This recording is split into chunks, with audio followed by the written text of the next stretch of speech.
everybody, another episode of Dona's World. This time I have a special guest who was born in Australia.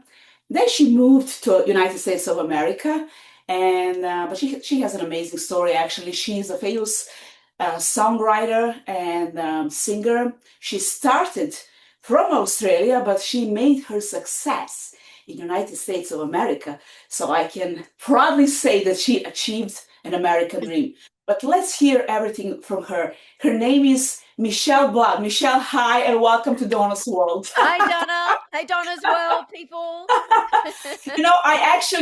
I have to be honest, I actually never had a guest from Australia, from America, yes, but never from Australia. So you're first, yeah. G'day, Aussies. I know that Australian people have that special accent that I love so much. I love it. Did you get to change your accent?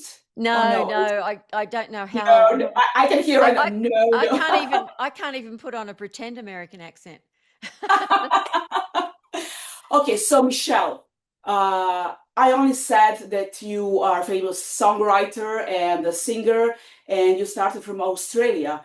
But our viewers would like to know what's the song about, but not yet. We will not reveal yet. Let's just start from the beginning, from your childhood in Australia, and then we'll go slowly towards your success now. Okay.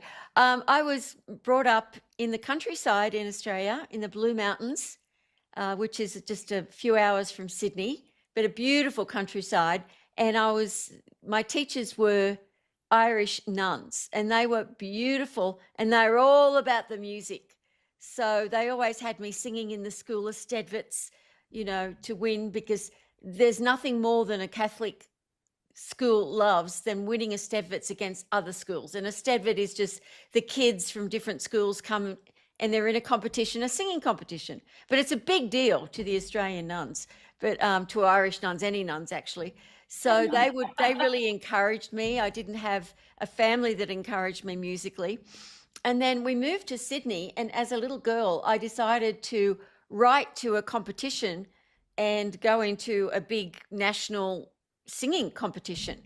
And my mother didn't even know I'd written it in. And I said, "Oh, Mum, can you take me up to the television station because I'm on television today?" And she was like, "What? I'm just this little girl, right?" And so I went there and I sang Puppet on a String, and I won. And then after that, they asked me to come on a children's program regularly as a regular, singing and dancing and all that sort of thing. Anyway, so I left school and home when I was 15 because I knew what I wanted to do, and that was to be a rock singer. And so I worked so many jobs, hairdressing, you name it, and still did my singing. But it wasn't until I was about 18 that I got my first really great band together. And it was a cover band doing other people's music at that stage. And we toured everywhere, and we started getting quite a bit of a following. And then I realized, I need a band that's even better. So I decided I would go out and find the best musicians in Australia to work with me in my band, and we'd write music together. So did you find them? I did. I found them. And we ended up getting a great record contract with Time Warner. We ended up touring at one stage for 7 years non-stop. We toured with the Pretenders, 𝗟𝗏𝗏𝗏, you name it, until eventually our video and our first track came out, and we ended up getting huge crowds of our own. And we were very successful. But if you know what it's like to be a musician in Australia, you've all heard of 𝗟𝗏𝗏𝗏, I hope you have, because it's a great Australian band. Michael Hutchence left the body a few years ago, the lead singer. But I'll give you an example. We were touring with them in Melbourne, Australia, and we were their backup band at that stage before we started having our own. And Michael Hutchence and the drummer in his band borrowed money from my road crew because they couldn't afford a hamburger. because before 𝗟𝗏𝗏𝗏 made it in America, you're broke. Back then there was only 16 million people in Australia. And so the money goes to the road crew, your instruments, because back then you have to have your own truck, you have to have even if it's a big place, you have to have your own sound equipment, big double four-ways, you have to hire everything.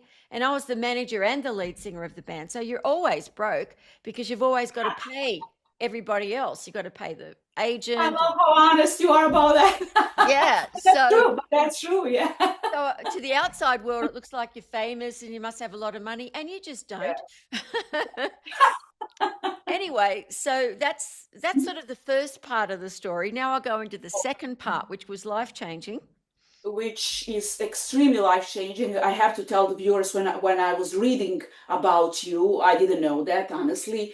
And I was actually watching one of your interviews when one of the television hosts said about that terrible accident that actually transformed your whole life and changed life, but for the better after.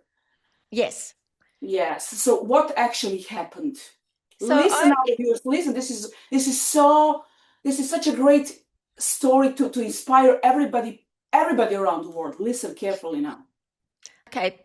Imagine this little blonde on stage in front of thousands of people, cartwheels, jumping on top of speaker boxes, getting on the congas, playing my saxophone, singing everything, just full of energy. And it was really, really tough being on the road in Australia. You have to look after your voice. I couldn't speak during the day ever so that I could sing every night. We never blew a gig out, ever, not once, cancelled anything.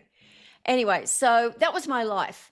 I was in my zone. We were looking at, the European end of Time Warner were interested in signing us for Europe and Great Britain. And so everything was going great. I'd worked since I was 5. Wouldn't be better.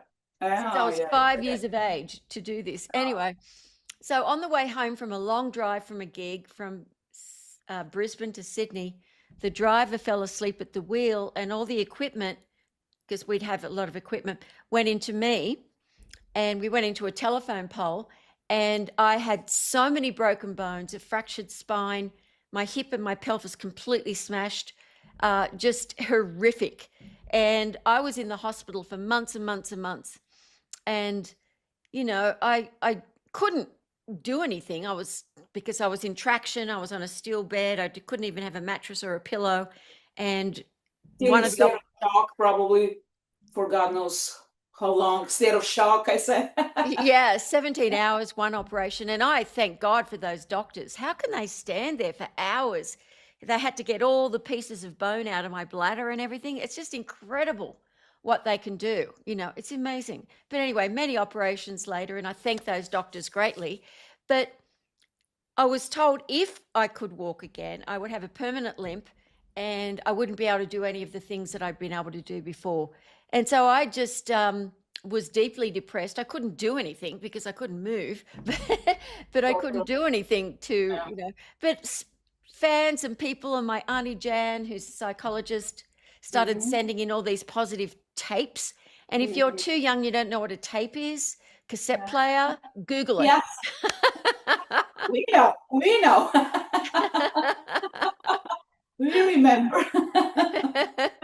So I always... Oh yeah, we remember cassettes. Yeah. So I always had a blank cassette because thank you, Mick Jagger, taught me that, if you get a songwriting idea, you've got to sing it down onto a cassette straight away, because otherwise it just goes back into the universe. You're like, oh, I had a great chorus. Where is it? So I always had that with me.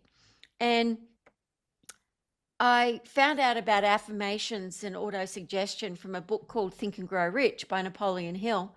And I wasn't into the book. It was about successful millionaire male entrepreneurs in the 1920s. What was a young Australian girl singer interested? I wasn't. But one chapter, Donna, talked about how Napoleon Hill's little son was born completely deaf, and he did these auto-suggestion affirmations every night into where the son's ears were supposed to be. And he said, you hear perfectly. Actually, I don't know if he had ears or not, but I know he didn't have like the eardrum part of the ear. But the little boy ended up, by the time he was 4 or 5, 30% hearing, which was impossible, apparently, medically. And you Exactly. know, Donna, when you hear something and it's the first time you've heard it, but in the marrow of your bones, you know you've just heard something that is 100% true. So You that's just believe that. Yeah, yeah, yeah. that's what happened to me. And I went, okay, I have used willpower and positive thinking forever to get the drummer I wanted, who was at the time in a more famous band than mine, to get the keyboard player and all of the things. I've to get the record label. I even went into the record label dressed as a singing telegram, tap dancing my way in. You've got to hear this band. It was my band. Yes. I mean, the things, the crazy ideas. I mean, I'd always never, even if I felt a little fearful, I always did it anyway. I just went for my dreams, because when you've got a gift, You did it your way, like the song. Yeah, if a musician ever says, or an actor or an actress ever says, I'm not sure if that's exactly what I want to do, they don't have it. They don't have it. It. Yeah, Bravo. because when you've got it, nothing and no one can stop your dreams. Stop you. No one. So Absolutely. you can't be on the fence. When you want to go for something, you've got to jump over that terror barrier and go for it. Anyway, so I was born with that. I was very blessed to be born with that. And that's past life stuff that I'd done. But anyway, I was doing this affirmation I created. I am healed. I know I am. I love myself. I am my friend. It was a perfect affirmation. I wasn't healed, but I wanted to be. You have to say your affirmation in the now. And it's funny, Donna, because these days neuroscience has absolutely proven that affirmations and positive thinking work so powerfully to change your manifestation of your life, whether it's your body, whether it's money, whatever it is. So positive thinking is absolutely so important. But it wasn't working. I was still in traction.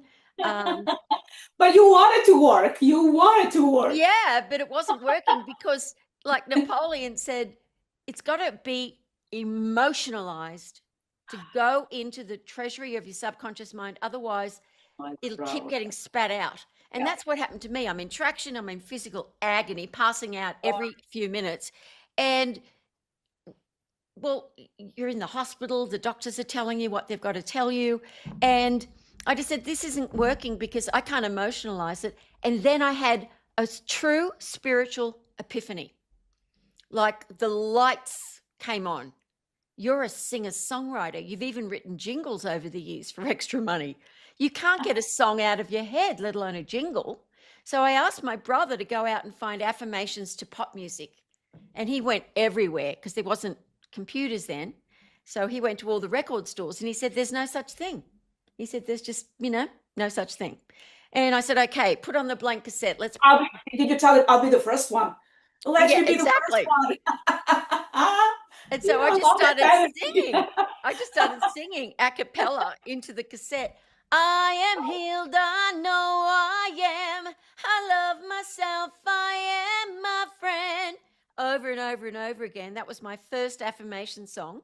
I listened to it nonstop.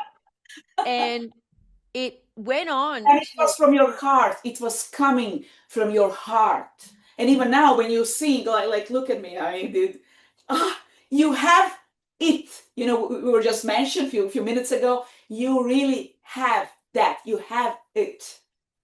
Yeah. Not everybody can have, and not everybody can have that kind of energy, and power to do the changes. But some people stop in the middle, that they're like stuck and they don't know what to do next. But and that's why we need you. Okay, so go ahead. No worries. No worries. We are not there yet. Yeah, but anyway, what happened was not all of a sudden, but over the first week, and I was listening to it nonstop with little headset on my Walkman. Well, remember those Walkman people? They were so modern when they first came out. It was like, wow. Absolutely. Wow, this is too cool. And so after about a week, I started feeling within myself the possibilities of, even if they say that, I know that I can get through this. I'm going to be wearing high shoes again. I mean, I'm only 5 foot, so my band members were over 6'2". So it was like, I'm going to have my high platforms. I'm going to be doing it. I can see myself. I started visualizing and listening to this, but I never intended for my affirmation music to go out to the public. But when I got out of the hospital, it, the media started interviewing me about my miraculous healing, because I had miraculous healing. And I, even to the extent when I went back to an orthopedic specialist, he said, "What are you doing wearing those high heels?" And he checked my back where it had been, just fractured, not badly in the spine, but everywhere else. And he said, "What's happened is your body is so used to you dancing on stage in these stupid high platforms that your body curvature is used to you wearing high heels. So wearing your high heels again has actually helped fix your spine." I have hundreds of pairs of shoes of high heels over there. I didn't even know that. Oh my God! So, all right, I want to keep all of them now. Yeah, right. Oh my God! So that was weird. But anyway, I was wearing high heels again, slowly, but still. Anyway, so then promoters were coming out and saying to me, "We want you to tour with Dr. 𝗙𝗢𝗥𝗡, Bob Proctor, Dr. Wayne, all these famous American and Canadian and Indian guru authors who I'd never heard of, Donna. It wasn't in my periphery. I'm in the rock world. Yes. Who are they? God, so straight. The suits. I call them the suits. Like we would call the record labels the suits. They know nothing about music. Yeah, they make decisions. Yeah. Anyway, so I ended up touring with them because they were offering me so much money, and I just played my backing music to my affirmations. I got up on the stage. I got everyone up on the stage. Thousands of people came to these seminars. I thought it was insane. I'd never heard of any of this. I put the lyrics up on a big screen. And then Deepak Chopra, Wayne Dyer, all these people, but particularly Bob Proctor, when I toured with him, he said, "I want you to be at every seminar." I said gig. He went seminar. I said, I can't stand even the word seminar. Every gig. He said, "Okay, I'll call it a gig from now on. My wife and I want you to sing and do your thing at every seminar." Anyway, so I gave my band 6 months notice. I was making more money than I'd ever made before in my life. But he wanted me to go and work in Malaysia and do a big event there with him, which I did. And I got musicians in Malaysia. It was amazing. And I loved Kuala Lumpur so much, I decided to live there. I said, "Bob, you've got a business you're running here and they don't know what they're doing." And I said, "I've been in business since the world of rock and roll is a business, and I know how to run that business. And they're not running you like a rock and roll star, and you're Bob Proctor, you're a rock and roll star." So I ran his business and lived in Asia for years. And then he decided he didn't want to work in Asia anymore, and things were getting weird in Asia at the time because it was Malaysia and it is a Muslim country. It wasn't the people's fault. It's just that some of them were getting, anyway. So I moved to America, and no one knew me in America. It was no one. So this was me starting from scratch. With zero. Nothing. Nobody knew me because I'd never had anything released in America. I'd never done anything in America. And so, I'd sung and performed and spoken because I was already starting to write books about my experience in 26 countries. I was used to them translating while I was speaking, all these different countries. But I couldn't believe that I was going to start from scratch, but I loved it. I was like, I'm going to do this. And I was like, first of all, I've got to get a green card. I've got to get and when I was just about at the pinnacle, the first few months where I would have to leave the country because I was only on a visitor's, a friend of mine who ran BMI records in Australia came to visit me, and he said, "Look, why don't we get you on a TV show or something? I think America will love you, what you do." And I said, "I've got to get a green card first." And he said, "Look, I've got a lawyer in LA, and I was living in La Jolla, which is San Diego, and he does O1s. And I said, what's an O1? And he said, it's for artists, and you get to stay in the country because Place to be. It's a place to be. You have to be there. it's an outstanding achievement work permit. So I went there and I got that just in time before I got kicked out of America. So I got the outstanding achievement work permit because I was on magazines and everything overseas. You have to prove that what you do and who you are, no one else can do. It's something extraordinary. Yeah, I know everything about that. Athletes can get it. Yes, an O1. yes. You know, Yes. anyway, You so have to be special in order to get that kind of visa. Yes. so Oh my God. then Yes. I'm so excited to hear everything. then I had written this song called It's Your Turn Tonight, and I could hear it like a Spanish song. And so I just started visualizing that I would find the perfect Spanish singer who was well known in America to sing it with me. And I found him, Kino from Big Mountain, and his friend was a producer. They got me a Spanish singer to help put the lyrics into Spanish. I went into the studio. I got Phil Collins' brass section because he wasn't on the road at the time. I got the conga player from Santana. I mean, so I made this amazing record called, Encende la luz en mí is in Spanish, and It's Your Turn Tonight in English. And then did that. And then I started touring, hiring myself to work in New York and all these different places where they used to have these little training programs called the Learning Annex. And I would go and do that, sometimes to just 20 people. They started building up to 100, 200 people. And I would take myself and all my little books and CDs and products on my own to these places in the freezing cold. You have to pay for everything yourself. I had to get the train. I couldn't afford airfare at the time because I'd spent all my money that I had, most of it, on getting myself an apartment and everything in La Jolla. And anyway, so I toured in 48 states within a year. And some people started to get to know about me. And I just started. And then when Bob would come to America, he would always have me come and do events with him. And so that helped as well. And but it still took quite a few years for me to get well known. I did an infomercial, a friend of mine, but it was really, that's the 3/4 of what happened. And then what happened next, you're going to think I was insane because I dropped out from the world. Tell me. Tell us. I had this thing within me. When your frequency becomes faster and you have had the success, but you don't feel egotistical about it, but you sort of feel soul sick, there's still something missing. I've pushed myself. I've made myself not super successful again, but at least a little well known.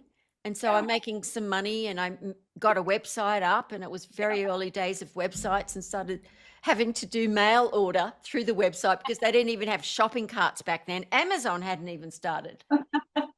Anyway, so those days. yeah. But Amazon contacted me one day. I'd never heard of them, and they said, somebody's asked for a product by you and Bob Proctor called Magnet to Money that you did with Bob Proctor, and we don't have it. And what we've decided to do is put you up as an author, and have you got other products? So I was one of the first 300 people, authors, products to go on Amazon. I think that's something pretty special. Bravo.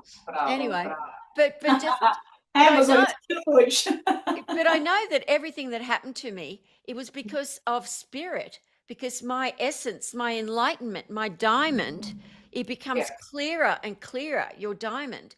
And so as your diamond becomes clearer, you become more sensitive to the world, and you feel love for everything and everyone. But it's sort of like an aching love.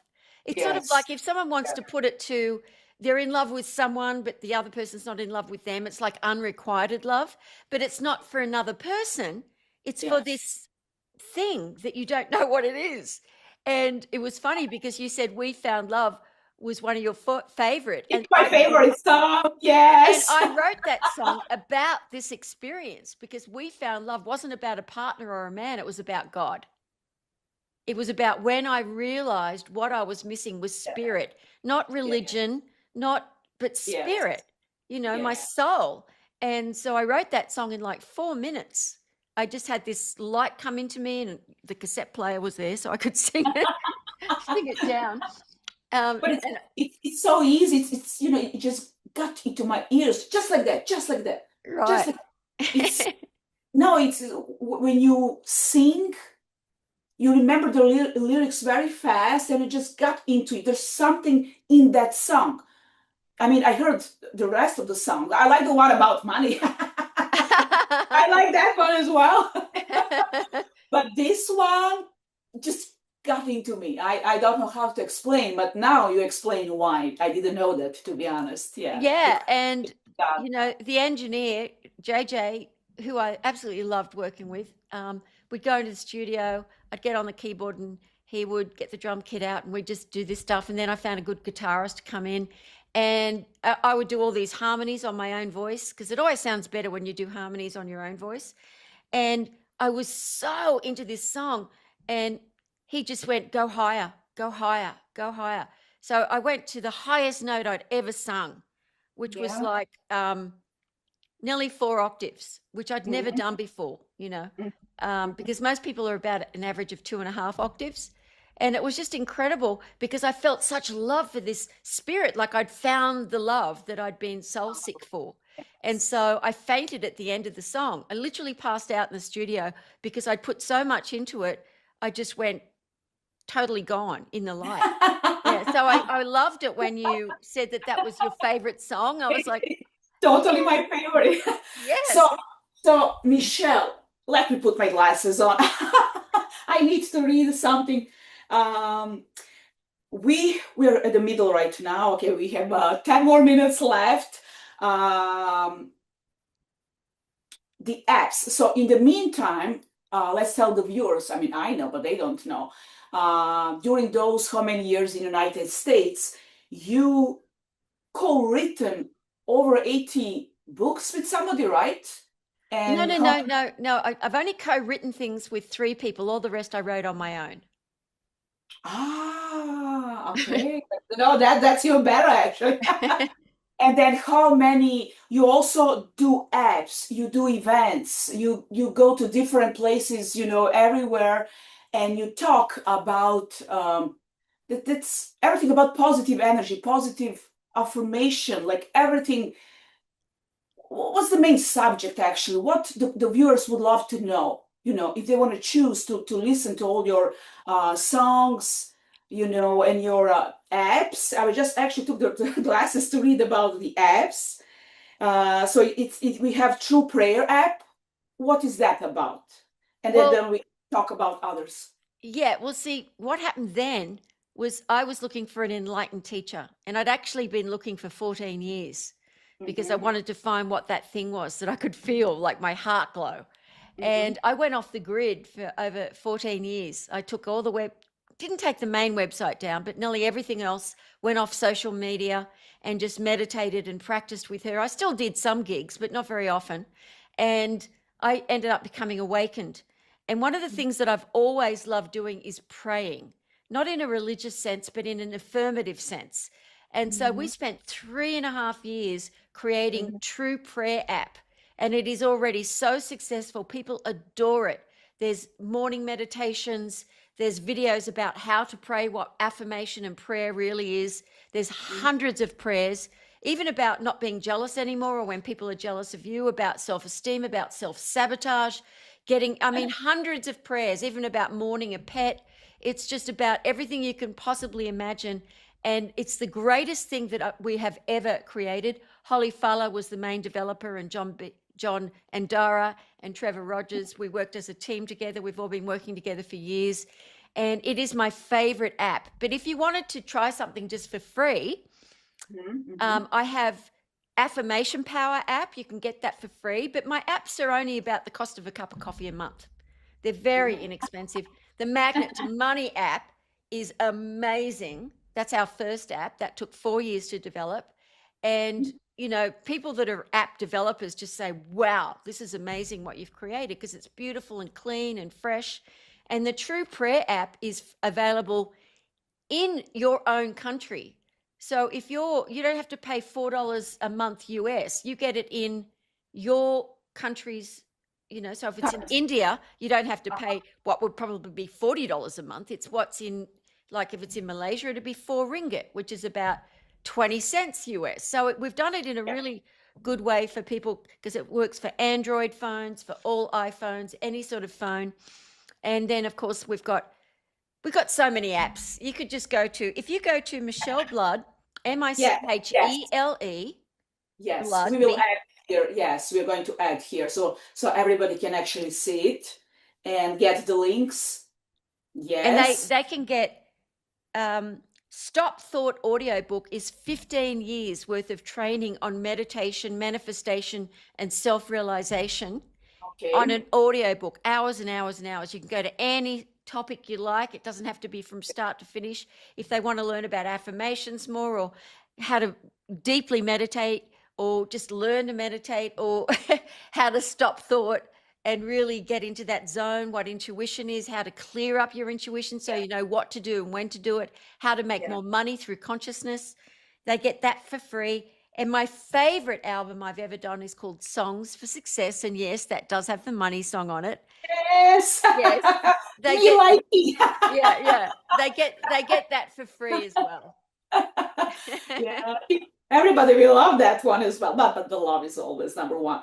So another one, did we mention magnet to money? Yeah, we did. Manifestation. What is this with the manifestation video book app? What can we see there? Well, the manifestation video book is the world's first. So I did the audio. I wrote the book Manifestation Through the Power of Mysticism, and then I did the audio book. And then Holly and I decided, Holly Fuller and I, that we would create visuals to go with it. And so every because then you can't think. You've got the visuals in front of you. You're listening to what I'm saying. And then at the end of every chapter, there's a music video with an affirmation song. So that's I love that. Yes. I'll get Trevor to send that to you as a gift. But, gifts. You already gave me a gift. I have to tell you, yours. I love gifts, and I got one gift from Michele. But you can have anything you want, Donna. You just email me. Okay, what we didn't mention, did we mention Affirmation Power app? You get, that's free. That's free. Okay, so I have to be honest with you. I love to meditate. I practice it. But when I started, I think only 2 years ago, because I had some, you mentioned your own accident. I had my own. It was an accident, but I had some autoimmune diseases that had to be cured, and I allowed myself 10 minutes to cry. And then after 10 minutes, I was like, okay, get up, girl. I have that energy that you have, and that's why we have you do. Yeah, you do. I absolutely and now, I am healthy. Thank you.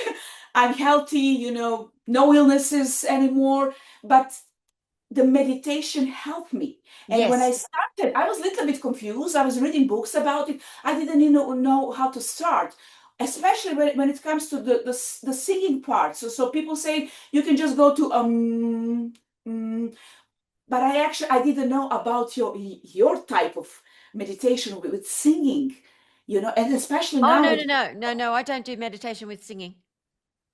No, but the songs that actually get me into that. How do I call that?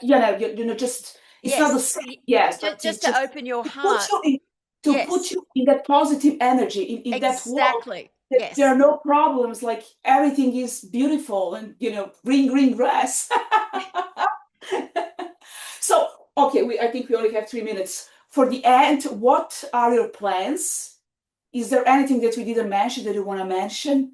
Well, I can play a little bit of We Found Love in just a moment. Of course, for the end. Okay, yes, okay, yes. But I've got something called the Mystical Experience, themysticalexperience.com, where I have meditation students from all walks of life, doctors, musicians, celebrities, from all over the world. And I transmit light and do prayers for these people every week. And we have these Zoom events, and you get to meet people from all over the world. So many people that have interviewed me come on my Zooms, and they've had like one man, I just loved his voice, Kevin McDonald. I loved what he did with his radio show, and he hadn't yet become successful. And he started with the mysticalexperience.com, and I started doing the prayers and sending him light. And now he's got 5 different radio shows, a podcast that's so successful. And he'd been wanting to make money and do it for 20 years. And the when you have light transmissions and prayers from someone who has awakened, they are a conduit. It's not on and off anymore. It's on 24/7. When you can't do it yourself, you can go to an enlightened teacher. That's what I did. I studied with her for 14 years, went off the grid for 14 years. And then when I awakened, I came back to the world, and she stopped teaching and I started. She started again doing it occasionally, but I looked for 14 years for an enlightened teacher. It's very rare. So if you want something that's going to assist you and you haven't been able to uplift yourself yet to get the prosperity or the stillness or the health, go to themysticalexperience.com, and I'll put the song on now. Yes. Can you hear it? Once upon a time, my life was lonely, until I realized I had been blind to all that life has to offer. My loneliness has since crossed the tide. When I saw the sun was rising, my heart, it opened to the truth that the light had always been there burning. Now I can share it all with you. Now that we've found love, there's no need to hide. Now that we've found love, from deep down inside, together we'll climb every mountain. Together we'll see a dream. Together. I love it. I love you. Your voice is so amazing. Thank you. Oh, Michele, thank you so much from the bottom of my heart for being guest in Dona's world. Not only that you achieved the American dream, you achieved the worldwide dreams. Your dream, people dream to be you. You are the voice of all the people, from everywhere who are, who just need that special voice, that someone who can actually guide us, to somewhere where it's brighten and, where it's always sunny and green grass. So thank you so much. And I wish you all success and much more songs. Do not stop. It's not over. Please. Yeah, and everyone, just listening to the affirmation music, you've got it for free today. It will lift you up so you can at least get into a higher frequency. And you don't have to be a singer or a songwriter or an actor or an author. Everyone has the same power within them. When you can get the doubting mind out of your way with the affirmations and start meditating as well, even if it's nothing to do with religion, people. It's about stilling your mind and finding your voice. Yes. Oh, Michele, thank you so much again. And I hope we will meet soon. And everybody who is watching us, don't forget to watch this episode. Bye-bye, Michele. Thank you, Donna. We'll send it to everyone as well. God bless you. I love you. Yes. You're amazing. More love. Ciao.